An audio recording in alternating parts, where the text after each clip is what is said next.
संस्कृत में जो हिंदी में क्वेश्चन आंसर पूछा जाता है तो 16 क्वेश्चन पूछा जाता है जिसमें 8 का आंसर देना होता है। तो वो क्वेश्चन का आंसर हिंदी में ही देना होता है। तो उसमें भी बहुत कुछ वीवीआई क्वेश्चन है, देखिए, जो कि फाइनल है कि बोर्ड एग्जाम में पूछेगा और बहुत ज़्यादा ही मस्ट वीवीआई है ये क्वेश्चन। देखिए क्या है, जैसे पहला क्वेश्चन है, कर्ण कौन था, उसकी क्या विशेषता थी। ठीक है, तो ये जो है महाभारत का जो चैप्टर है हम लोगों का कर्णभार, उससे लिया गया है। देखिए इसका आंसर हो जाएगा, कर्ण कुंती का पुत्र था। यहाँ पे देखिए कुंती मेन है, इसका पुत्र किसका था, कुंती का था। कर्ण कुंती का पुत्र था, परंतु महाभारत के युद्ध में उसने कौरव पक्ष से लड़ाई की। महाभारत में कौरव और पांडव के बीच युद्ध हुआ जिसमें कर्ण कौरव पक्ष से लड़ा था। उसके शरीर पर जन्मजात कवच और कुंडल विद्वान थे। जब तक कवच और कुंडल उसके शरीर से अलग नहीं होता तब तक कर्ण की मृत्यु असंभव थी। बस यही इसका आंसर देना है। दूसरा क्वेश्चन देखिए क्या है, विश्व शांति पाठ का मुख्य उद्देश्य क्या है। विश्व शांति पाठ, इसका आंसर है, देखिए विश्व शांति पाठ का मुख्य उद्देश्य है कि शांति से ही विश्व का कल्याण होगा। द्वेष, असहिष्णुता मतलब होता है दूसरों से, मतलब जैसे होता है ना कोई जलता है, ईर्ष्या करता है, ये सब, अविश्वास, असंतोष, स्वार्थ आदि अनेक अवगुणों के कारण इस समय संसार में अशांति है। शांति भारतीय दर्शन का मूल तत्व है। यह शांति धर्म मूलक है। इस पाठ का उद्देश्य दया, परोपकार, मित्रता भाव से शांति स्थापित करना भी है। ठीक है, देखिए तीसरा क्वेश्चन किस तरह से है। ये सब क्वेश्चन जो है बहुत ज़्यादा वीवीआई है। मंदाकिनी नदी की शोभा का वर्णन करे। तो इसमें हो जाएगा, जब वनवास काल में श्री राम, सीता और लक्ष्मण के साथ चित्रकूट आते हैं तब वे लोग मंदाकिनी नदी की प्राकृतिक सुषमा से बहुत ही प्रभावित हो जाते हैं। ऊंची कछारों वाली इस नदी की रमणीयता को देखकर भगवान श्री राम सीता से कहते हैं कि प्राकृतिक संसाधनों से परिपूर्ण यह नदी हमारे चित्त को आकर्षित कर रही है। रंग बिरंगी छाया वाली यह नदी हंसों द्वारा सुशोभित है, जिसके कारण इसके निर्मल जल में मुनिगण स्नान करते हैं। ठीक है, तो ये जो है मंदाकिनी नदी का वर्णन करते हुए श्री राम जो है वो सीता से कहते हैं। ये सब इजी क्वेश्चन है, हिंदी का क्वेश्चन है, बस समझने के लिए है। देखिए चौथा क्या है, ये क्वेश्चन बहुत ज़्यादा वीवीआई है, ये हर एक सेट में पूछ रहा है। देखिए क्या है, नीति श्लोक पाठ के आधार पर पंडित के कौन कौन गुण हैं। तो इसका आंसर हो जाएगा, जिसके कर्म को सर्दी गर्मी, भय आनंद, उन्नति अवनति बाधा नहीं डालते हैं उसे ही पंडित कहते हैं। इतना ही नहीं, सभी जीवों के रहस्य को जानने वाला, सभी कर्मों के कौशल को जानने वाला तथा मनुष्यों की उन्नति के उपाय जानने वाला भी पंडित कहलाता है। ये है पंडित का वास्तविक जो है वो परिभाषा है। देखिए उसके बाद क्या है, भीष्म प्रतिज्ञा के आधार पर भीष्म प्रतिज्ञा का वर्णन करें। भीष्म शांतनु के ज्येष्ठ पुत्र थे। यहाँ पे देखिए इसके ये जो था शांतनु का पुत्र था। भीष्म शांतनु के ज्येष्ठ पुत्र थे। इन्होंने दशरथ राज की प्रतिज्ञा पूरी करने के लिए कहा कि मैं दृढ़ संकल्प लेता हूँ कि मैं कभी भी विवाह नहीं करूँगा और आजीवन ब्रह्मचर्य का पालन करूँगा। मतलब यहाँ आप ब्रह्मचारी भी लिख सकते हैं। आज ही से मैं ब्रह्मचर्य व्रत धारण करूंगा। बिना पुत्र के भी मुझे अक्षय स्वर्गलोक प्राप्त होगा। इसलिए मतलब बताया कि नहीं, मैं शादी नहीं करूंगा और फिर भी बिना पुत्र का भी मुझे स्वर्गलोक प्राप्त होगा, ऐसा इसका प्रतिज्ञा था। अगर भीष्म प्रतिज्ञा के बारे में पूछा जाए तो आपको यही लिखना है। उसके बाद देखिए ये जो अगला क्वेश्चन है, क्या है, संस्कार कितने होते हैं। विवाह संस्कार का वर्णन करते हुए 3 वाक्यों में उत्तर दे। तो इसका आंसर हो जाएगा, संस्कार 16 होते हैं। कितने संस्कार होते हैं, ये ऑब्जेक्टिव में पूछ सकता है कि संस्कार कितने होते हैं, तो संस्कार 16 होते हैं। इन 16 संस्कारों को मुख्य 5 भागों में बांटा गया है। देखिए ये कितने भागों में बांटा, संस्कार को कितने भागों में बांटा गया है, 5 भागों में। 3 संस्कार जन्म से पूर्व होते हैं। तो अगर पूछा जाए ऑब्जेक्टिव में कि जन्म से पूर्व कितने संस्कार होते हैं, तो 3 संस्कार होते हैं। ठीक है, 6 शैशव संस्कार, शैशव मतलब होता है जब शिशु अवस्था में हम होते हैं, तो वो संस्कार 6 होते हैं। 5 शिक्षा संबंधी संस्कार, और शिक्षा संबंधी संस्कार 5 होते हैं। 1 विवाह के रूप में गृहस्थ संस्कार, और विवाह संस्कार जो होता है एक ही होता है, जिसको हम गृहस्थ संस्कार भी कहते हैं। तथा मृत्यु के बाद एक अंत्येष्टि संस्कार, जिसको हम अंतिम संस्कार कहते हैं। ठीक है, तो ये संस्कार कुल मिलाकर 16 संस्कार है। टोटल 16 संस्कार होते हैं। देखिए फिर से एक बार, संस्कार 16 है। इन 16 संस्कारों को मुख्य 5 भागों में बांटा गया है। 3 जन्म से पूर्व, 6 शैशव संस्कार, 5 शिक्षा संबंधी संस्कार, 1 विवाह के रूप में गृहस्थ संस्कार तथा मृत्यु के बाद अंत्येष्टि संस्कार। कुल मिलाकर 16 संस्कार है। अब देखिए विवाह के बारे में है पूछा है, तो विवाह संस्कार से ही लोग गृहस्थ जीवन में प्रवेश करते हैं। विवाह को एक पवित्र संस्कार माना गया है जिसमें अनेक प्रकार के कर्म कांड होते हैं, जैसे वागदान, मंडप निर्माण, वधू के घर में वर का पक्ष का स्वागत, कन्यादान, वर वधू का परस्पर निरीक्षण, उसके बाद क्या है, अग्नि स्थापना, लाजा होम, सिंदूर दान इत्यादि कई कर्मकांड शामिल है। ये सब विवाह संस्कार का। अगर विवाह संस्कार के बारे में पूछे तो आपको यही लिखना है। देखिए नेक्स्ट क्वेश्चन क्या है, अलस कथा पाठ से क्या शिक्षा मिलती है? 3 वाक्यों में उत्तर दे। तो इसको इसी तरह से लिखना है, अलस कथा पाठ के लेखक विद्यापति है। लेखक का नाम दर्शाना ही है। अलस कथा पाठ के लेखक विद्यापति ने अपने विचार की स्पष्ट करते हुए कहा है कि आलसी व्यक्ति बिना परिश्रम किए हुए जीवन व्यतीत करना चाहते हैं। कारुणिक व्यक्ति के बिना, कारुणिक मतलब यहाँ दयावान हो जाएगा, दयावान या दानशील।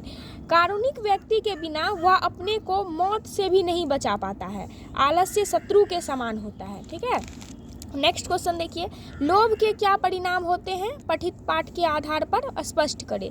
तो इसका आंसर हो जाएगा, लोभ के हमेशा दुष्परिणाम होते हैं। लोभ में फंसकर हमें अपनी जान को जोखिम में नहीं डालना चाहिए। लोभवश ही पथिक बूढ़े बाघ के वागजाल में फंसकर अपना प्राण गंवा देता है। अतः बिना सोचे समझे कोई कार्य नहीं करना चाहिए। ठीक है, नेक्स्ट क्वेश्चन देखिए क्या है, नीति श्लोक पाठ के आधार पर नराधम के लक्षण लिखे। नराधम का लक्षण कहा लिखने के लिए नीति श्लोक पाठ के आधार पर। तो इसका आंसर हो जाएगा, जो बिना बुलाए कहीं प्रवेश कर जाता है, या आप यहाँ पे इसे भी लिख सकते हैं कि जो बिना बुलाए आ जाता है, बिना पूछे बहुत बोलता है, तथा जो अविश्वसनीय व्यक्ति पर भी विश्वास करता है वह मूर्ख नराधम है। ठीक है, वह मूर्ख नराधम कहलाएगा। नराधम का 3 लक्षण है, वह बिना बुलाए प्रवेश करता है, बिना पूछे बहुत ज़्यादा बोलता है, और जिस पे विश्वास नहीं करना चाहिए वो उस पर विश्वास करता है। तो ये नराधम का लक्षण है। देखिए नेक्स्ट क्वेश्चन क्या है, अशांति का प्रमुख कारण क्या है? अशांति का कारण है, ये विश्व शांति जो है उस चैप्टर से पूछा गया है। तो इसका आंसर हो जाएगा, अशांति का प्रमुख कारण द्वेष और असहिष्णुता है। द्वेष और असहिष्णुता हो गया जैसे ईर्ष्या, किसी से भी अगर हम ईर्ष्या करते हैं या किसी से मतलब जलते हैं, ये सब होता है, तो ये सब जो है अशांति का कारण है। ठीक है, नेक्स्ट क्वेश्चन देखिए क्या है, शास्त्र मनुष्यों को किन किन चीज़ों का बोध कराता है? तो इसका आंसर हो जाएगा, शास्त्र ज्ञान का शासक है। किसका शासक है? ज्ञान का शासक है। यह मनुष्यों को कर्तव्य एवं अकर्तव्य की शिक्षा देते हैं। शास्त्र ही इस समय अध्ययन का विषय कहा जाता है। देखिए ये क्वेश्चन जो है ये 12 नंबर का, ये बहुत ज़्यादा भी आई है। वेदांग कितने हैं उनके नाम लिखे, इसमें नाम याद रखना है। देखिए वेदांग 6 है। कितने वेदांग है? 6 है। इसका नाम है देखिए शिक्षा, पहला है शिक्षा, दूसरा है कल्प, तीसरा है निरुक्त, चौथा है छंद, 5वां है ज्योतिष एवं छठा है व्याकरण। देखिए 6 वेदांग है, फिर से सुनिए, शिक्षा, कल्प, निरुक्त, छंद, ज्योतिष और व्याकरण, ये 6 वेदांग होते हैं। अब देखिए नेक्स्ट देखिए क्या है, विश्व शांति पाठ का मुख्य उद्देश्य क्या है? तो इसका आंसर हो जाएगा, विश्व शांति शब्द का शाब्दिक अर्थ है विश्व की शांति। किसकी शांति? विश्व की शांति। आज सर्वत्र मतलब सभी जगह, आज सर्वत्र ईर्ष्या, द्वेष, असहिष्णुता, अविश्वास आदि जैसे दुर्गुण विद्वान हैं। ये दुर्गुण जहाँ विद्वान है वहाँ शांति की कल्पना कैसे की जा सकती है? शांति भारतीय दर्शन का मूल तत्व है। धर्मो रक्षित रक्षिता, ऐसा प्राचीन संदेश विश्व का अस्तित्व और रक्षा के लिए प्रेरित है। इस पाठ का मुख्य उद्देश्य आपसी द्वेष, असंतोष आदि को दूर कर शांति सहिष्णुता का पाठ पढ़ाना है। ठीक है, नेक्स्ट देखिए क्या है, ईश्वर प्राप्ति की तपस्या का मूल उद्देश्य क्यों है?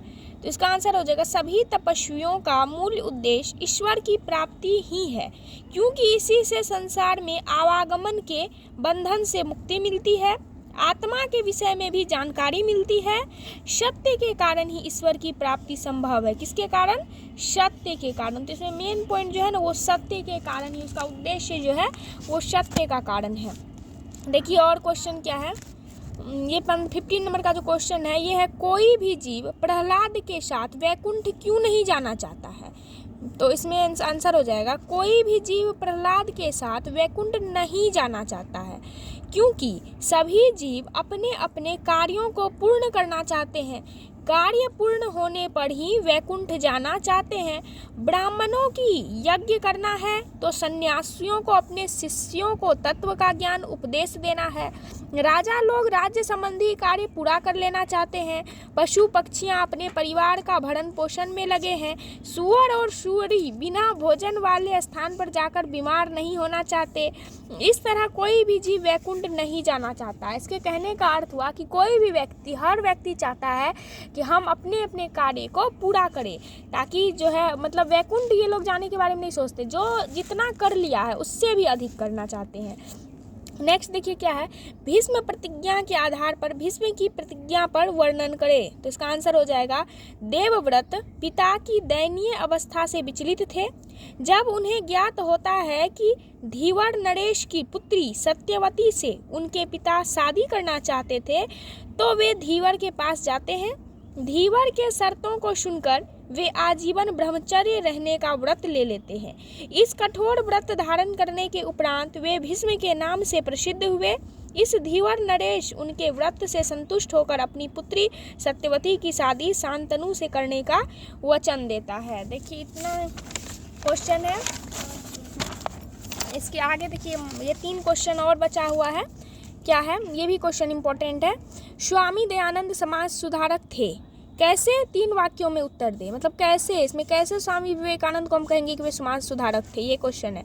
तो इसमें हो जाएगा, स्वामी दयानंद समाज सुधारक थे। इन्होंने स्त्री शिक्षा, विधवा विवाह, मूर्ति पूजा का खंडन और बाल विवाह रोकने के लिए अन्य समाज सुधारकों से अत्यधिक प्रयत्न किया। क्या क्या किया? स्त्री शिक्षा, विधवा विवाह, मूर्ति पूजा का खंडन और बाल विवाह, ये सब रोकने के लिए बहुत ज़्यादा प्रयास किया। अपने सिद्धांतों के संकलन के लिए हिंदी में सत्यार्थ प्रकाश, ये बुक का नाम याद रखना है, सत्यार्थ प्रकाश नामक ग्रंथ की रचना की और उन अपने अनुसरण करने वालों को इन्होंने महान उपकार किया।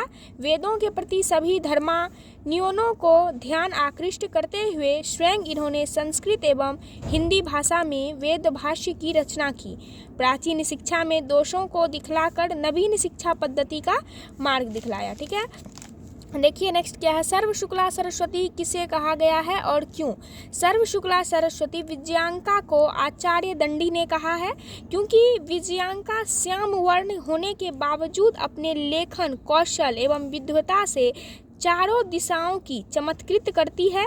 अपने वैदुष्य से विजयांका ने सभी क्षेत्रों को प्रकाशित कर दिया। अब नेक्स्ट क्वेश्चन देखिए क्या है, विवाह संस्कार में कौन कौन कर्मकांड होते हैं? तो इसका आंसर हो जाएगा, विवाह संस्कार में अनेक कर्मकांड होते हैं। उसमें वागदान, मंडप निर्माण, वधू के घर वर पक्ष का स्वागत, वर वधू का परस्पर निरीक्षण, कन्यादान, अग्नि स्थापना, पनिग्रहण, लाजा होम, सप्तपदी, सिंदूरदान इत्यादि होता है। ये सब विवाह संस्कार का पाठ है।